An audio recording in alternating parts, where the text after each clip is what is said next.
우리 서로 인사합니다. 샬롬, 샬롬. 오늘 갑작스럽게 날씨가 쌀쌀해졌습니다.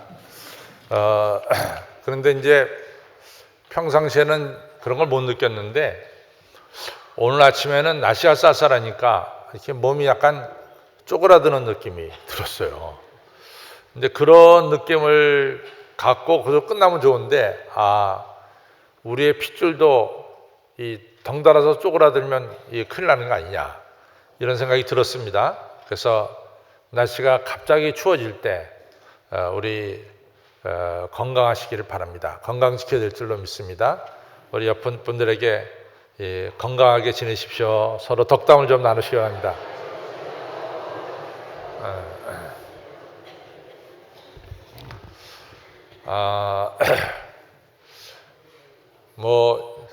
제가 60년 넘게 살았는데 지금까지 살아오면서 위기가 아니었던 때가 있느냐 이렇게 되돌아보면은 항상 우리 인생에는 위기다 하는 말을 귀에 못이 박히도록 들으면서 살았어요.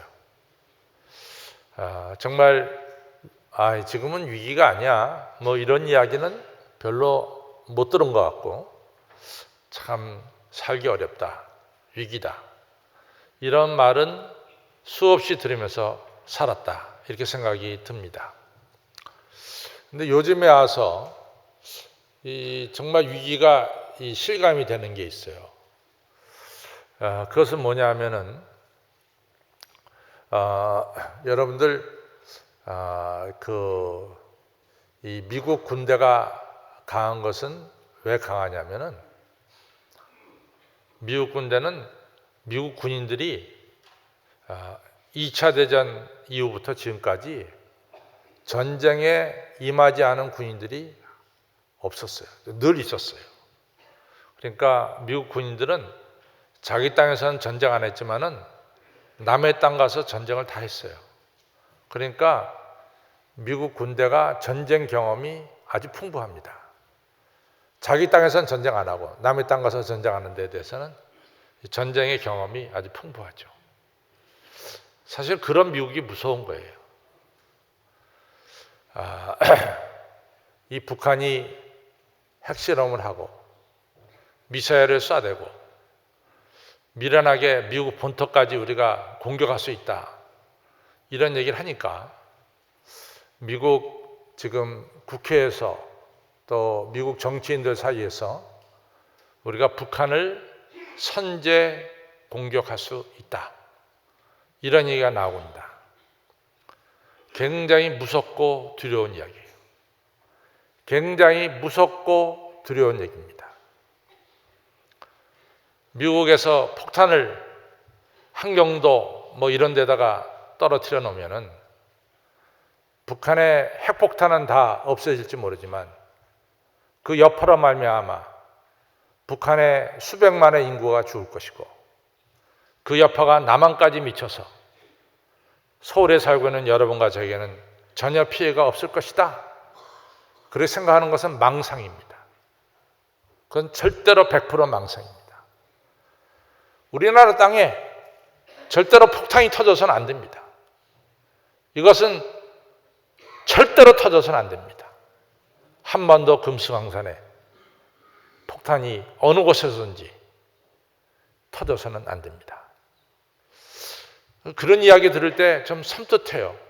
어이고 백이하나 미국이 정말로 폭탄을 가져다가 북한에 떨어뜨리면은 이게 북한의 핵은 다 무장 해제되겠지만은 이 여파가 이 핵 폭탄의 여파가 어디까지 퍼질 것인가 보통 걱정이 되는 일이 아닙니다. 그래서 제가 새벽 기도 시간마다 우리 한반도 금수강산에 절대로 폭탄이 터지지 않도록 우리가 기도해야 된다. 하나님이 이 땅을 지켜줘야 된다라는 기도 부탁을 제가 새벽 시간마다 우리 새벽에 나온 성도님들에게 부탁하고 있습니다. 또 하나는 요즘 최근에 일어난 일 중에 하나가 뭐냐면 지진이에요. 지진. 근데 저는 사실은 경주에서 뭐 5.5, 5.0 지진 났다 그래서 저는 사실은 처음에는 그렇게까지 크게 놀라지 않았어요. 왜냐하면 저하고 제 집사람이 LA 살 때는 지진이 7.0까지도 났거든요. 그럼 7.0이 나면 어떻게 되냐면 한밤중에 났었는데 우리 잠자고 있는데 침대가 이렇게 갔다가 저렇게 갔다가 저절로 움직이더라고요. 침대가. 이 침대에 뭐 자동차 바퀴가 달린 것처럼 쭉 갔다가 오고 그래요. 침대가. 그리고 그 방에 책장이 있었는데 책장 다 무너졌어요. 책 다 떨어지고 그렇게 이제 지진이 났는데 미국은 지진이 그렇게 나더라도 괜찮은 게 전부 다 집이 나무 집이거든요. 나무로 집을 졌기 때문에 그러니까 집이 뭐 무너지고 뭐 그런 건 없어요. 근데 이제 그날 저는 이제 그 LA 시내에서 한 30분 떨어진 데 살았는데 제가 섬기는 교회는 LA 다운타운에 있어서 섬기는 교회로 한번 가봤단 말이죠. 올라가다 보니까 LA의 옛날 건물들은 벽돌로 진 건물들이 좀 있었어요. 벽돌로. 그러니까 지진이 나니까 벽돌이 하늘로 날아다니니까 이렇게 저렇게. 그러면서 이제 벽돌에 이 자동차가 부셔지고 또 벽돌 날아가다가 사람을 때릴 수도 있잖아요. 벽돌로 진 집은 지진 때 굉장히 위험하구나 하는 것을 느꼈어요. 그래서 그때 LA시가 벽돌로 진 집을 전부 다 허뭅니다. 허물고 그 다음에 지진 대비책을 하죠. 근데 우리나라는 옛날에는 다 벽돌로 집을 지었어요. 우리나라 벽돌로 진 집이 상당히 많습니다. 벽돌로 진 집은 지진에 대해서 굉장히 위험한 것이 벽돌로 진 집입니다. 그러니까 우리나라는 야, 지진 나면 이 피해가 어마어마하겠구나 이런 생각이 들어요. 근데 우리나라 지진 공포증까지도 이제 생겨나기 시작했어요. 그러니까 참 어렵죠.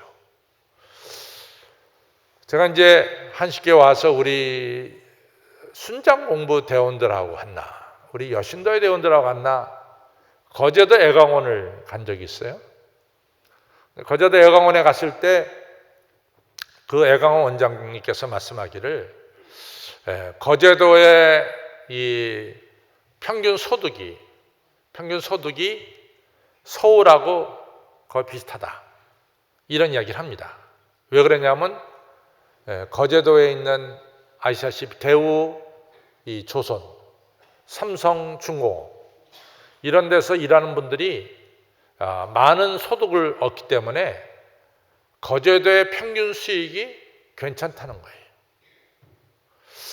그런데 요즘 우리나라 이 조선업과 해운업이 큰 위기를 겪잖아요. 그래서 거제도가 어렵대요. 그래서 이 거제도에서 이같이 이 애강원도 여러 군데에서 지금 이 도네이션을 좀 받아야 되는가 봐요. 그 지방 경제가 아주 어려워졌어요. 얼마나 많은 사람들이 조선업과 해운업에 종사했습니까? 그런 분들이 그 좋은 직장에서 지금 떠나게 됐습니다. 경제적으로도 큰 위기죠. 그러니까 우리나라가 위기는 틀림없이 위기인 것 같아요. 근데 이제 이러한 위기가 사실은 예수님을 잘 믿는 사람에게도 위기는 찾아오고 예수님을 모르는 사람들에게도 위기는 찾아옵니다. 위기는 예수님 모르는 사람들에게만 골라서 찾아가는 것이 아니라 위기는 누구에게나 찾아올 수 있는 게 위기다라고 하는 사실이죠. 성경을 보면은 첫째 창세기 12장에 나오는 아브라함의 이야기입니다. 아브라함이 본토와 친척과 아비집을 떠났다. 이건 대단한 거예요. 우리가 그냥 읽어나가지만은 사실은 거기에는 그냥 읽을 수 없는 중요한 결단이 들어있습니다.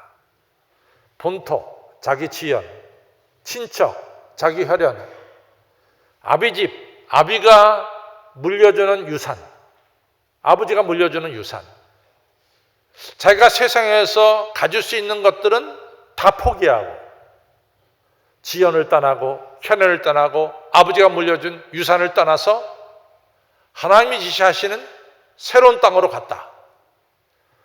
그것도 아브라함이 살던 우르는 지금 서울이라고 친다면은 아브라함이 간 가나안은 오지입니다. 이 서울하고 문화가 비교가 안 될 정도로 뒤떨어진 것이 바로 가나안 땅입니다. 그런데 아브라함이 하나님 말씀에 순종해서 이 가나안 땅으로 갔죠. 그럼 얼마나 대단한 일이에요. 야, 너 대단하다. 그래가지고 하나님이 그냥 가나안 땅에 도착하자마자 하나님 방법대로 30배, 60배, 100배로 축복해 주셨으면 얼마나 좋겠어요. 근데 그러지 못했어요. 가나안 땅 도착하자마자 제일 먼저 겪은 게 뭐냐면 엄청난 기근이라고 하는 위기를 만나게 됩니다. 조금 이해가 안 돼요. 왜 하나님 아브라함을 그렇게 불려내놓고 나서 제일 먼저 이 기근이라는 위기를 주십니까? 기근이라는 위기를 주셨어요.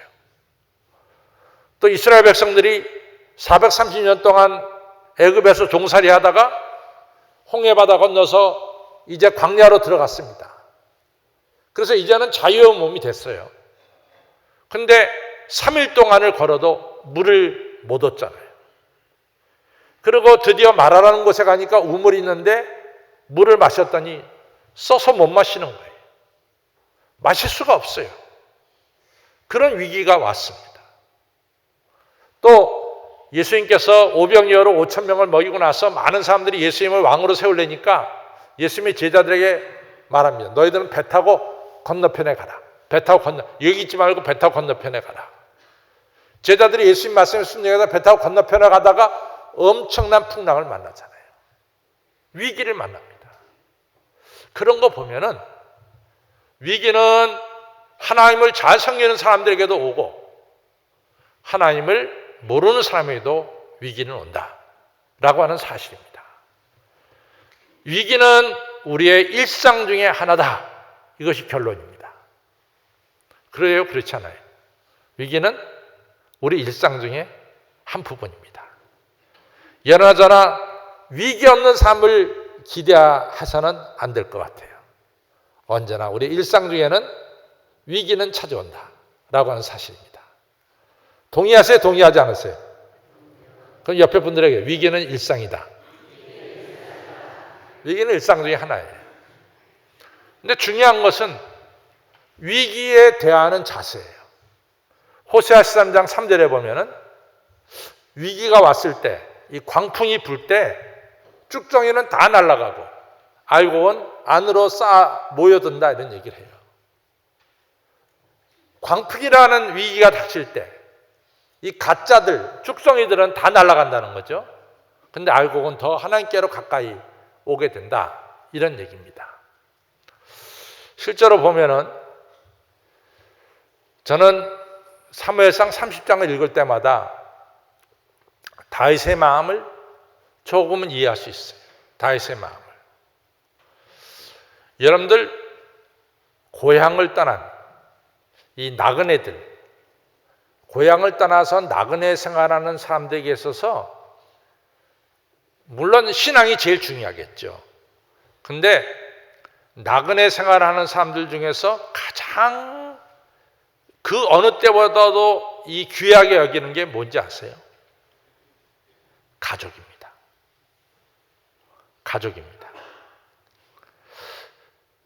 이 서울에서 살 때, 자기 나라 땅에 살 때는요, 가족들이 다 언제나 곁에 있으리라 이렇게 생각하고 서울에 있을 땐 가족들이 잘 지내리라고 생각하고 그리까지 이 많은 관심 물론 갖지만은 이 다른 나라에 갔을 때보다 그렇게 관심을 갖지 않아요. 근데 일단은 타국에 가서 나그네 생활할 때는 이 자기 가족을 끔찍이 생각해요. 이 보통 다릅니다. 제가 한번 농담으로 옛날 얘기를 했어요. 저희가 이제 이민 갈 때인데 저희가 그 홍콩 비행기 캐더웨이 패시픽을 타고 김포를 떠나가지고 밴쿠버에 갔다가 밴쿠버에서 상파울로로 가는 그 코스를 가지고 비행기를 탔는데 밤중인데요. 밤중인데 저희 아버지가 일어나서 이렇게 비행기 안에 앉아있는 식구들을 세워보더라고. 근데 비행기 안에 있는 식구가 탔으면 비행기 안에 있지 어디로 가겠어. 근데 저희 아버지가 하나 둘 이렇게 세서 9명을 세더라고. 우리 9명이 갔으니까. 그래서 난 태어나서 우리 아버지가 가족 세는 걸 처음 봤어요. 그러니까 이 떠나면서 이 가족을 챙기려고 하는 이런 마음이 이제 있는 거죠. 이민 생활하면은 굉장히 가족 중심의 생활을 하게 됩니다. 그런데 이제 사무엘상 30장의 내용은 어떤 내용이냐면은 이 다윗이 사울 왕에게 쫓겨가지고 누구한테 찾아갔냐면 블레셋이 5 부족국가 있는데 그 5 부족국가 중에서 제일 큰 부족국가 가드라는 나라예요. 가드라는 부족국가에 가서 아기스 왕 밑에서 이같이 아기스 왕의 도움을 받아가면서 살고 있었어요. 근데 아기스 왕이 이 다윗과 다윗의 가족을 위해서 시글락이라는 곳을 살게 했습니다. 그 시글락에서 다윗은 다윗의 부인과 아이들과 다윗을 따르는 사람들도 부인과 아이들과 이같이 아주 초라하게 생활했어요. 촌락을 이루며 살았어요. 근데 이제 블레셋이 이 전쟁이 있으니까 다윗이 블레셋을 도와주려고 전쟁터에 갔다가 다시 돌아왔어요. 돌아와서 보니까 난리가 난 거야. 촌락이 다 불타버리고 말았어요. 다 불타버리고 말았어요. 전쟁에는 남자만 나가니까 여자와 이 아이들은 거기다 뒀잖아요. 여자 아이들이 온데간데 없어진 거야. 이 타국 생활도 서러운데 갔다 와보니까 부인과 자식들은 다 없어졌어. 이 촌락을 잃었던 시글락은 다 불타버리고 말았어요. 그래서 성경은 그 슬픔을 뭐라고 말하냐면은 다윗과 다윗을 따르는 자들이 울 기력이 없도록, 더 눈물이 안 나 얼마나 슬피 울었는지, 울 기력이 없도록 울었더라 이렇게 나와요. 그때 다윗의 찢어지는 마음은 오직했을까? 그랬더니 다윗의 부하들이 이렇게 어려움을 겪은 것은 다윗 너 때문에 이렇게 어려움을 겪는 거야. 다윗이 그 사람들이 한 번도 나를 따라오라 그런 적이 없어요. 자기들이 스스로 따랐습니다. 근데 위기가 닥치니까 돌을 들어갖고 다윗을 쳐 죽이려고 그랬어요. 그때 다윗이 한국말로는 크게 궁급하였더라. 영어로는 He was greatly distressed 이렇게 썼어요. 얼마나 그가 이 엄청난 스트레스에 빠졌는가 하는 것을 성경은 말씀하고 있습니다. 정말 위기죠. 그때 웬만하면 어떤 사람들 같으면 스스로 목숨을 끊을 수도 있어요. 다윗은 그 위기 때 한 일이 뭐냐? 하나님을 더욱 의지하고 그의 제사장 아비아다를 불러다가 에봇을 가져와서 제사를 드리시오.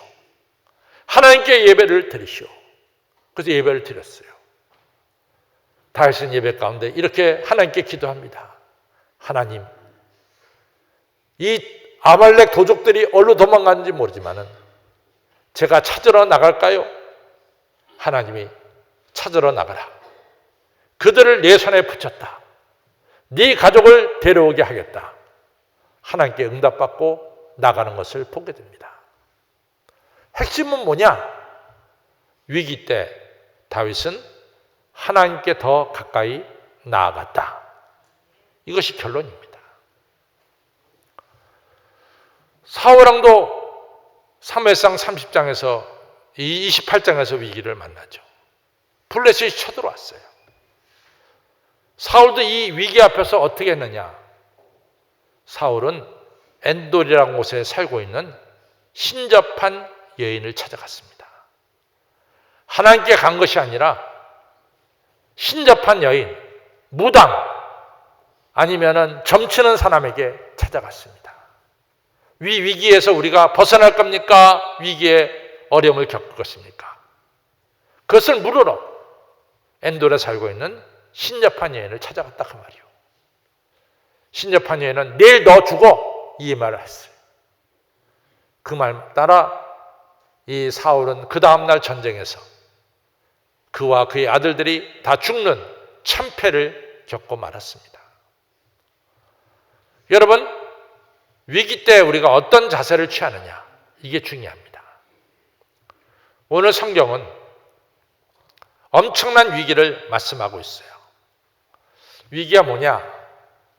이 사마리아 성이 아람 군대, 지금의 시리아 군대에 의해서 포위를 당했어요. 성경은 에워쌌다 그랬죠, 아람 군대가. 그래서 옛날 전쟁은 항상 이 도시가 이 언덕 위에 있어요. 도시가 이 평지에 있지 않고 도시가 언덕 위에 있습니다. 그래서 예루살렘도 800m, 사마리아도 600m, 이 언덕 위에 항상 도시가 있어요.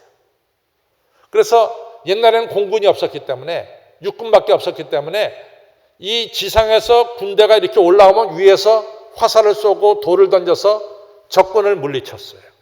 그래서 옛날의 도성들은 다 언덕에 있습니다. 그래서 이 사마리아도 언덕에 있는데, 옛날 전쟁은 이 사마리아를 이기기 위해서 어떻게 했냐면, 요 도성이 있다면 요 도성 주변에 쭉 둘러서서 토성을, 흙으로 성을 하나 쌓습니다. 그래서 이 사마리아 성 안에 들어가는 모든 물자를 100% 차단시켜요. 100%.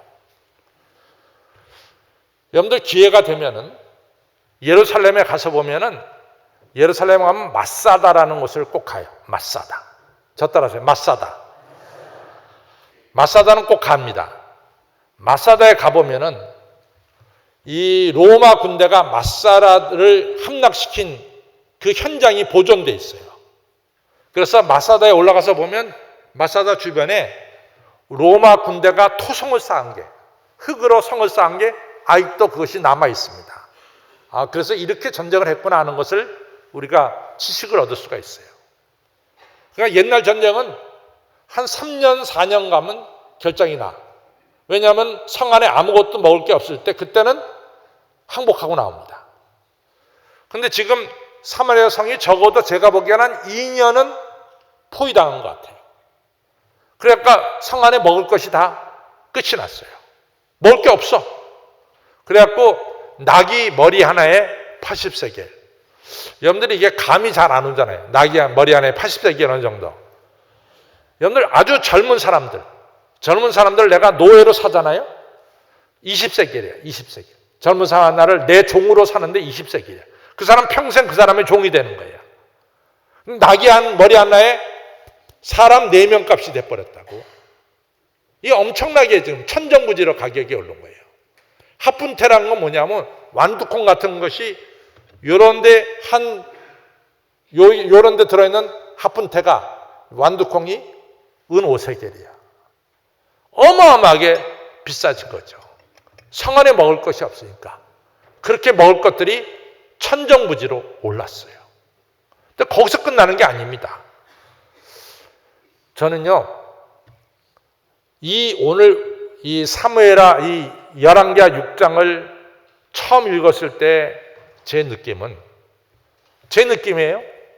아니, 성경에 뭐 이런 게 다 들어있어? 이런 느낌을 받았어요. 오늘 사무엘하 이 열왕기하 6장에 뭐가 있어요? 이 어머니들끼리 이같이 먹을 게 없으니까 앉아가지고 이러잖아요. 오늘은 네 아이를 잡아먹고 내일은 내 아이를 잡아먹자.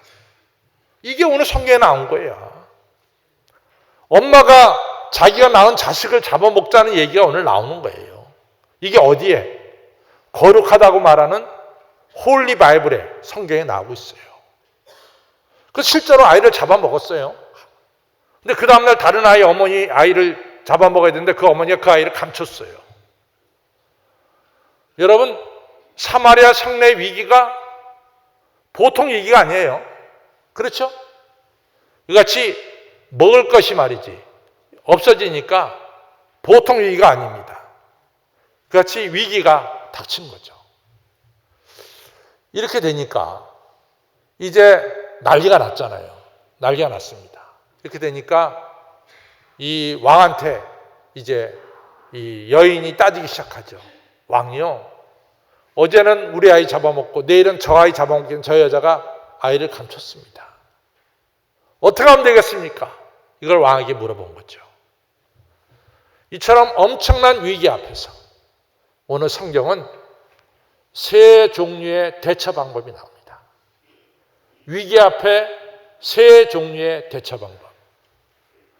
첫 번째 대처가 뭐냐? 이스라엘 왕 여호람의 대처입니다. 여호람은 이렇게 말해요. 내가 하나님이냐?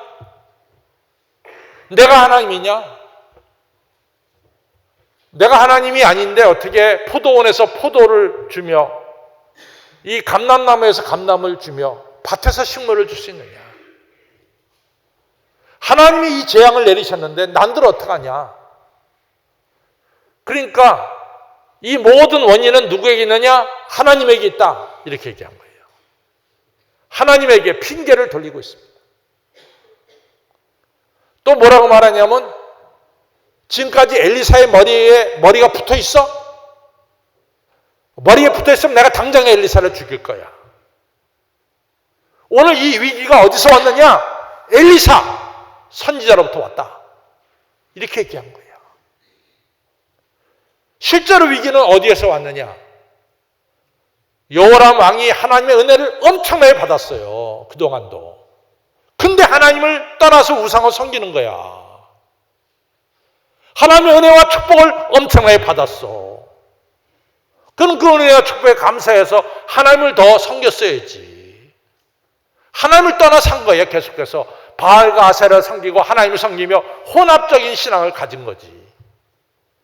하나님 그거에 대한 심판입니다. 그런데 이 이스라엘 왕 여호람은 뭐라고 말하냐면 이게 하나님이 재앙을 주셨어. 하나님이 책임이야.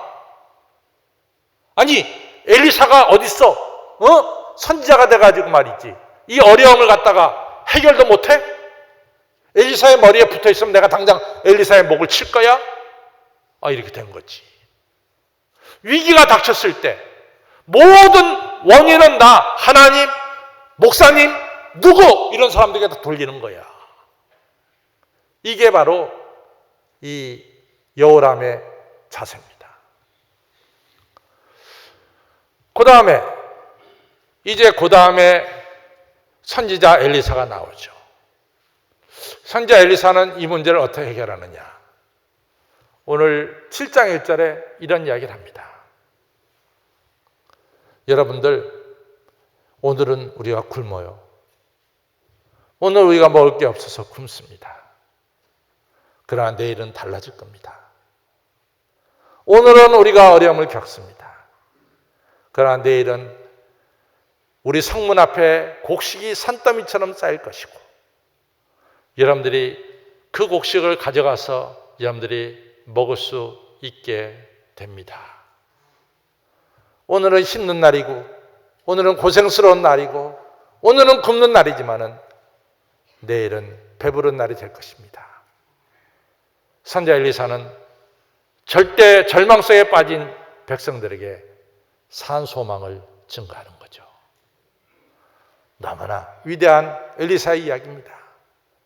내일은 산더미처럼 곡식이 쌓일 겁니다. 그랬더니 그 여호람 왕의 의지하는 오른손과 같은 장군이 뭐라고 말하냐면 선지자여, 그런 농담하지 마세요. 하나님이 하늘의 창을 여신들 그런 일은 일어나지 않습니다. 하나님이 하늘의 창을 여신들 그런 일 안 일어나요. 그러면서 비웃었어요. 엘리사가 내일의 소망을 그냥 얘기했을까요? 아닙니다. 엘리사는 위기 앞에서 기도했어요. 하나님, 이 백성 어찌하면 좋겠어요. 막 기도할 때 하나님이 엘리사에게 오늘은 굶지만 내일은 백성들에게 곡식이 있을 것이다 말씀해 주신 거죠. 여러분, 위기 앞에서 우리가 어떻게 되느냐? 선지자들의 3대 사명이 있잖아요. 첫째는 하나님 말씀을 대언하는 것이고, 두 번째 하나님의 뜻을 행동으로 보여주는 것이고, 세 번째는 중보기도 하는 거죠. 엘리사 중보기도 한 거죠. 아모스서에 5가지 유명한 하나님의 이 징조가 나와요.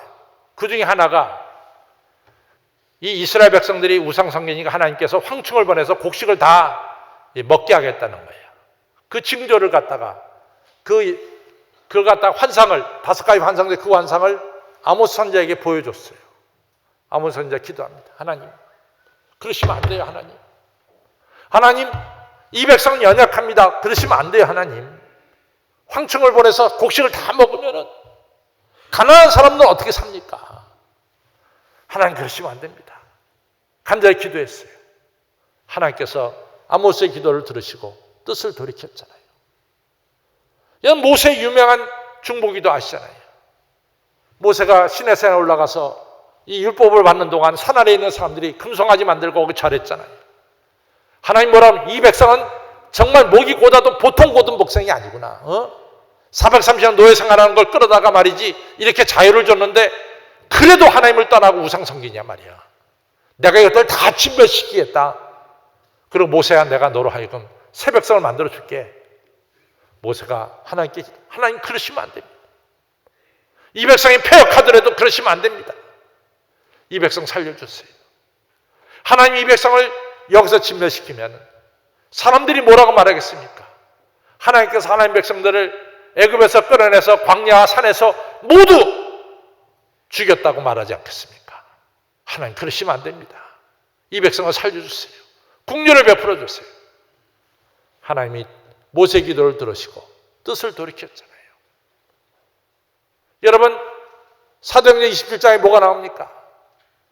사도 바울이 탐배, 가이사를 떠나서 로마로 가다가 지금 미국의 매튜라고 하는 엄청난 태풍이 불어서 지금 미국의 플로리다 그쪽을 전부 다 지금 300만 명이 지금 피신하는 그러잖아요.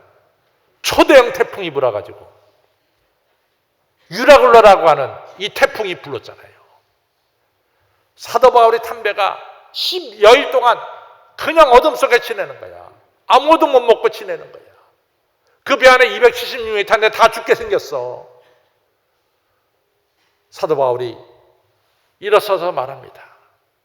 여러분들, 내 말을 듣고 이 미항을 떠나지 않았다면은, 항구를 떠나지 않았다면은 이 어려움이 없었지 않겠습니까? 여러분들 욕심으로 빨리 가서 장사해서 돈 벌겠다고 항구 떠나서 이 풍랑을 맞이하게 됐습니다. 그러나 여러분 안심하십시오.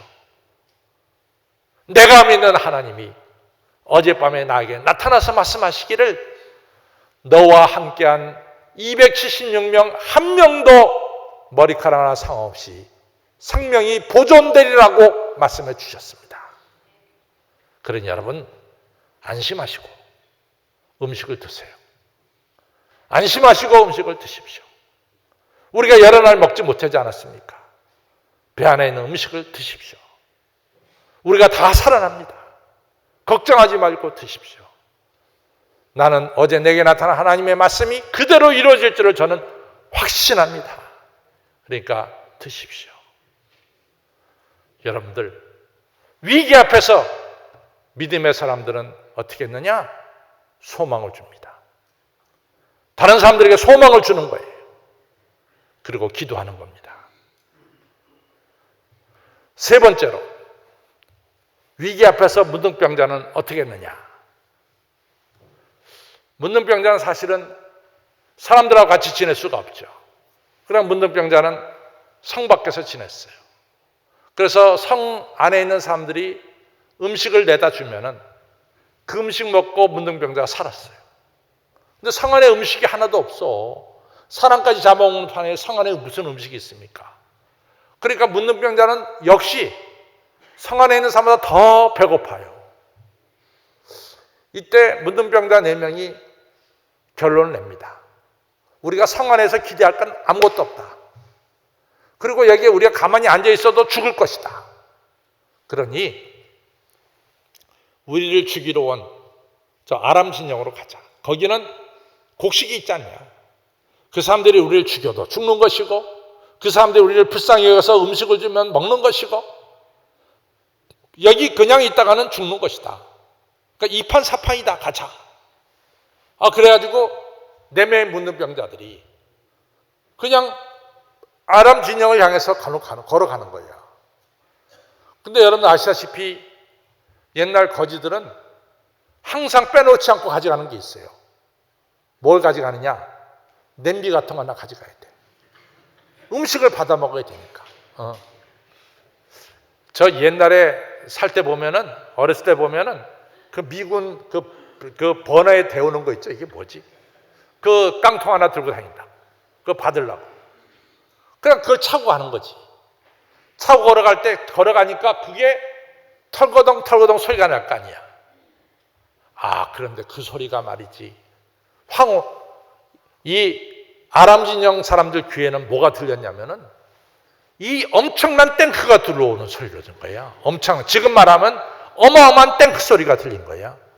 지금 성경에 뭐라면 햇사람과 애굽 군대가 연합해서 들어오는 것으로 들려졌다. 성경 그렇게 얘기하잖아요. 햇사람은 히타이트를 가리키고 애굽은 지금 이집트를 가리킵니다. 이 히타이트 족속하고 이 애굽 군대가 연합해서 자기들 쳐들어오는 걸로 느껴진 거야. 황혼에 해가 질 무렵에 아람 군대 사람들이 혼비백산해서 걸음아 나 살려라. 그러고 다 도망갔어요. 그리고 4명의 문둥병자가 거기 도착해 보니까 그냥 장막마다 곡식이 산더미처럼 쌓인 거야.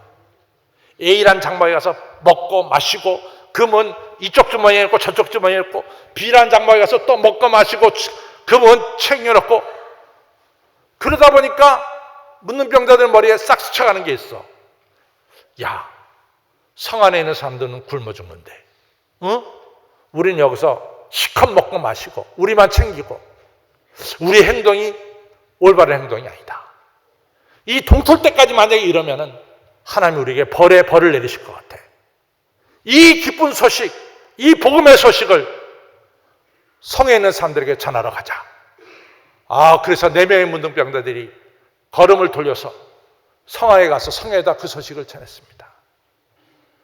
성에 있는 사람들이 오늘은 굶었지만 내일은 먹게 되리라 말씀한 대로 그 다음날 아침에 성 밖에 아람 군대가 두고 간 엄청난 곡식과 이같이 음식을 그들이 가질 수 있게 된 거죠. 여러분, 위기 앞에 3사람이 나와요. 위기가 닥쳤을 때 네 탓이야. 당신 탓이야. 남의 탓을 돌리는 이러한 사람이 있어요. 남에게 불평과 불만을 털어놓는 위기 앞에 사람이 있어요. 그러나 하나님의 사람은 어떻게 합니까? 위기 앞에서 기도하는 거야. 북핵의 위기 앞에서 여러분과 저는 어떻게 기도하는 거예요? 하나님을 의지하는 거예요. 위기 앞에서 아무것도 하지 않는 사람들이 있어.